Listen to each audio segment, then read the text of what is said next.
Hi, everyone. Hello to my fellow Mission San Jose warriors.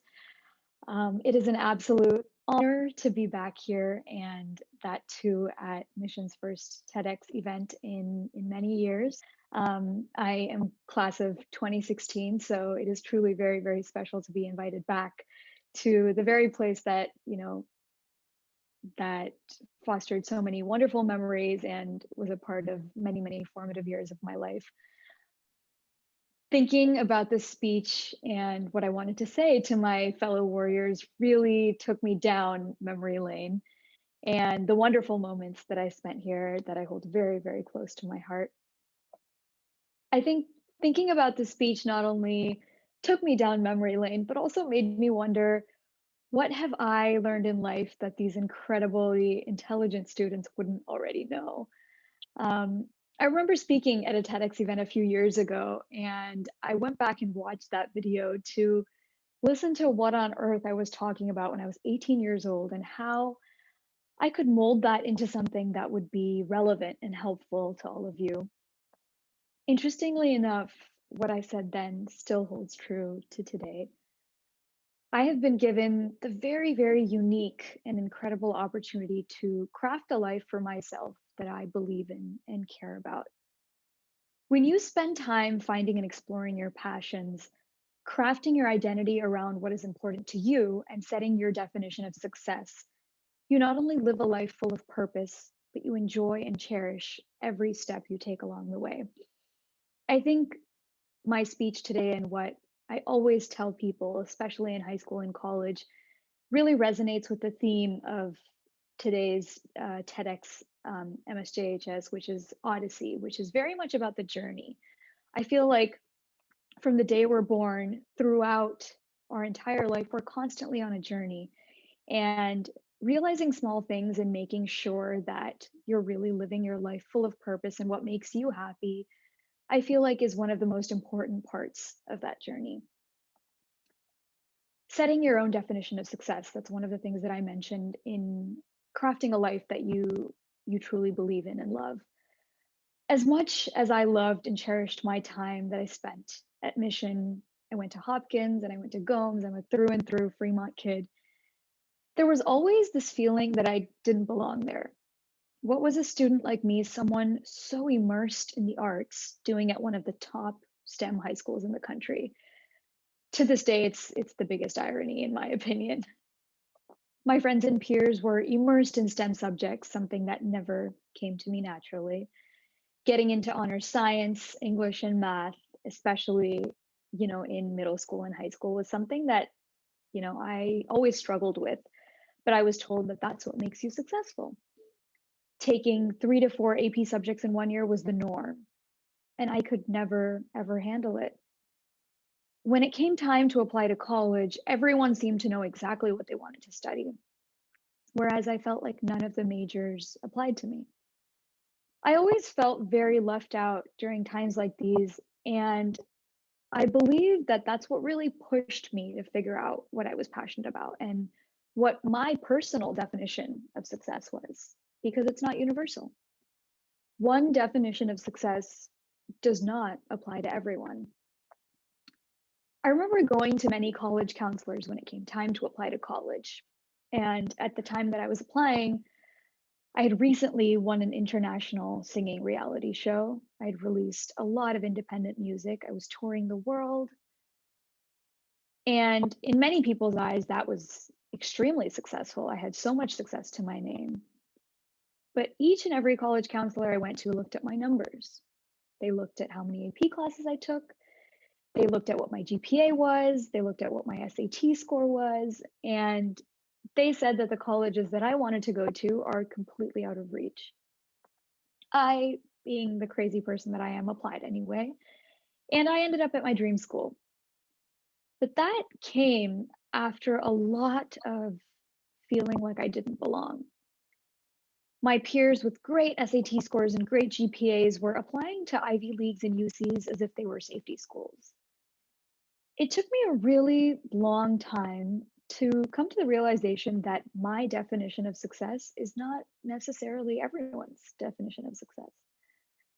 Sometimes the bubble that you grow up in, your peers, and the way that you're raised gives you a very different definition than the definition that you create for yourself.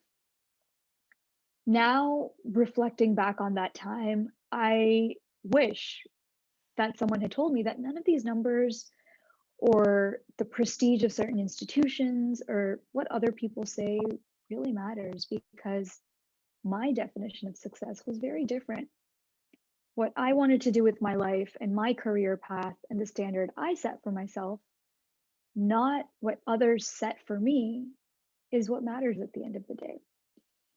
I'm sure a lot of you are applying to college or working towards applying to college one day. I ended up at my dream school. And the funny thing is, UCLA was my dream school simply because I wanted to be in Los Angeles, which was the entertainment capital of the world, not because I wanted to be at UCLA specifically.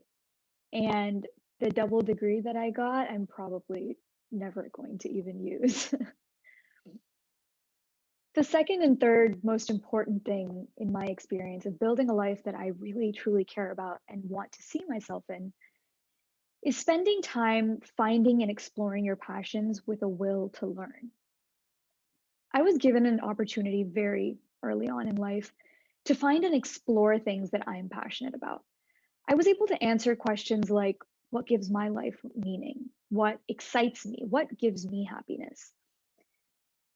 I honestly feel like in the rat race of life, whether that's high school or college or after graduating, we never stop to think about what we're truly passionate about and how we can pursue something that gives us utmost happiness. I always tell this little bit because I feel like this little story is the reason that I've made a lot of the choices I've made in my life.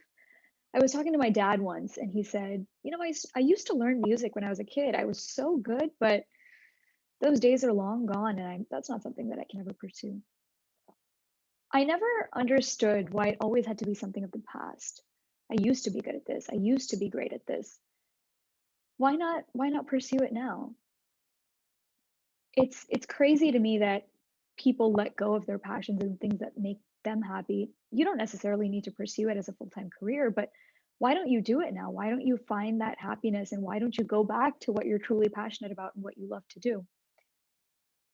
I always think to myself when making decisions, and the crazy decisions that I've made over the years of my life, do I want to look back at this moment 15 years from now and say, I wish I did that? Or would I rather say, I'm glad I took that risk, whether it worked for me or not? I had so many of these exact thoughts when I made many, many crazy decisions in my life, starting with taking a year off of high school to go and compete on a reality music competition, whether or not to move to LA for college and pursue something completely outside of what my degree was in. Should I opt for something safe? Should I go to law school? The very thought of what if everything worked out the way I have it in my head, that thought and that moment pushed me to make those decisions. Not only did I spend the time to find out what brought me happiness, I was constantly on a journey of learning right from wrong, but I never wanted to look back and think, I wish I did that. Mind you, there have been many, many moments on this journey that I said, I'm glad I took that risk and it totally did not work for me. But I don't think I ever could have lived with the what if. We think that within our high school or college lives of going to the movies, of drinking, of partying, of spending time with friends, and of course the occasional studying that we do, we'll somehow find the true meaning of life. Days pass us by without us realizing it, and I cannot stress enough how important it is to constantly teach yourself something new each and every day, something that you love, something that you're curious about, something that you believe in. I have friends to this day ask me all the time, I'm 25. Is it too late to learn how to sing? I always wonder, how many years of your life do you have left? 60, 70, 80, maybe? Why is it at 25 that it's too late to start something new if you're truly curious about it, if you truly want to do it? We all live in our little bubbles. Most of us don't even really know what's happening outside of our country. I have been given the absolutely wonderful opportunity to travel all over the world and learn about so many different countries, cultures, and just how different people are all over the world. And mind you, not everyone gets such opportunities, but I believe that it is so important to be curious. It is so important to have a desire to learn, and it is so important to learn always. Some people have that knack when they see something or pick up some instrument or device, they want to know how it works. But I believe that the drive and desire to constantly learn something new is what really gives your life dimension and purpose and allows you to discover the things that bring you happiness. To this day, I ask my dad and so many of my friends now that everybody is interviewing and getting jobs. I always ask them, do you love your job? Do you love being an engineer? Do you love sitting in front of a computer all day? My dad, his passion is for music and for cricket, both of which he used to be very, very good at. What is he doing in front of a computer? I have heard way too many stories of people who left behind their passions because they were never given the opportunity to find what they truly love to do. They were never given the opportunity to build a life that they believed in. They were never given the opportunity to craft their own definition of success. And more than not being given the opportunity, I believe they just never explored. They never explored the world, they just followed the herd. I got to tell you, when you do something unconventional, when you follow your dreams and chase your passions, there's always going to be backlash. You're always going to have days when you wake up, you're like, why did I decide to do this? This was the worst decision I made. I'm having such a terrible time. This is so much more difficult than all the things that people are so easily doing. And those moments, and trust me, I've had a lot of them, especially over the last year, I always ask myself, do I love what I do? Do I wake up every single day excited to go to work? Do I love the people that I work with? Am I happy? And the answer to those questions is always yes. Every single day is 24 hours you have to learn something new, to do something exciting, and do something that you love doing. Whatever crazy decisions you make, believe in yourself. Because if an ordinary 15-year-old Fremont born girl can get world famous on a reality show, go to her dream college, make her acting debut on a Netflix show, then years later be invited to speak at the very high school that she took a year off to go turn her life around, anything in the world is possible. Life is short. Carpe diem.